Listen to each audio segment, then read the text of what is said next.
የሜዳው ላይ ድምፅና የማይጠፋው የወንጌል ፋና የጆርጅ ዋይትፊልድ የመስዋዕትነት ታሪክ። በ18ኛው ክፍለ ዘመን በታላቋ ብሪታንያና በአሜሪካ ምድር መንፈሳዊ ድንዛዜና ቅዝቃዜ በሰፈነበት ወቅት እንደ እሳታማ ነበልባል ተነስቶ ዓለምን ያናወጠው ጆርጅ ዋይትፊልድ የወንጌል አገልግሎት መልክ የቀየረ ድንቅ የእምነት አርበኛ ነው።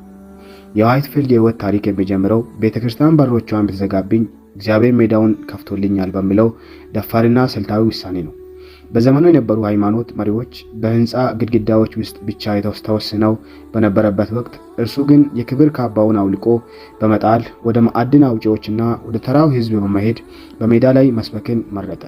ይህ ድርጊቱ ለሃይማኖታዊ ስርዓት አጥባቂዎች ትልቅ ውርደትና ድፍረት ቢመስልም እርሱ ግን ስለ ክርስቶስ ፍቅር ስል ምቾቱንና ማህበራዊ ተቀባይነቱን በመስቀሉ ስራ ኑሮ በሜዳ ላይ የሚጮህ ብቸኛ ድምፅ ለመሆን ወሰነ። የዋይትፊልድ መስዋዕትነት የሚታየው በማያቋርጥ የሥጋ ድካሙና ለወንጌል ባለው ፍጹም ቅንዓት ውስጥ ነው። በሕይወት ዘመኑ ከ18,000 ጊዜ በላይ የሰበከ ሲሆን በቀን ውስጥ እስከ 3 እና 4 ጊዜ ለሰዓታት ይጮህ ነበር። ድምፁን እንደ መለከት በመጠቀም በአንድ ጊዜ እስከ 30,000 የሚደርሱ ሰዎችን መዳረስ የሚችል ልዩ ተሰጥኦ ቢኖረውም ይህ ግን በአካላዊ ጤንነቱ ላይ ታላቅ ዋጋ አስከፍሎታል። ዋይትፊልድ ወንጌልን ለማዳረስ ሲል አትላንቲክ ውቅያኖስን 13 ጊዜ ተሻግሯል። ይህም በወቅቱ በባህር ላይ ከነበረው አደገኛ ጉዞና የባህር ላይ ወንበዴዎች ስጋት አንጻር ራስን በየቀኑ ለሞት አሳልፎ የመስጠት ያህል ነበር። እርሱ ለራሱ ሀብትን ከመሰብሰብ ይልቅ በጆርጂያ ቤተሳይዳ የተባለ የየትም ማሳደጊያን ለመገንባትና ምስኪኖችን ለመርዳት ሕይወቱንና ንብረቱን በሙሉ ገብሯል።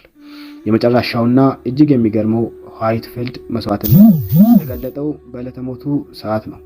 በጠና ታሞና በትንፋሽ ጥረት እየተሰቃየ እያለ እንኳን ጌታ ሆይ ሰርቼ ከሚዘገይ ይልቅ ደክሜ ቢቃጠል ይሻለኛል በማለት የመጨረሻውን ስብከት በደካማ ድምፁ ሰብኳል። ስብከቱን በጨረሰ በጥቂት ሰዓታት ውስጥ ወደ ዘላለማዊ ረፍት ተሻገረ። ጆርጅ ዋይትፊልድ ታላቁ መነቃቃት ወይም ዘ ግሬት አዌኪንግ ለተባለው የታሪክ ምዕራፍ መከፈት ዋናው ምክንያት ሲሆን የእርሱ ታሪክ የሚያስተምረን እውነተኛ አገልግሎት በቅንጦት ሳይሆን ራስን እስከ መጨረሻው በማዳከም ለሌሎች ብርሃን መሆኑን ነው። ዛሬም ድረስ የኢየሱስ ስም ሲነሳ ከቤተ ክርስቲያን ቅጥር ግቢ ወጥቶ ዓለምን የቤተ ክርስቲያን መድረክ ያደረገ ስለ ክርስቶስ ፍቅርም ራሱን እንደ ጧፍ አቃጥሎ ለትውልድ ብርሃን የሰጠ ታላቅ የወንጌል ፋና ሆኖ ይኖራል።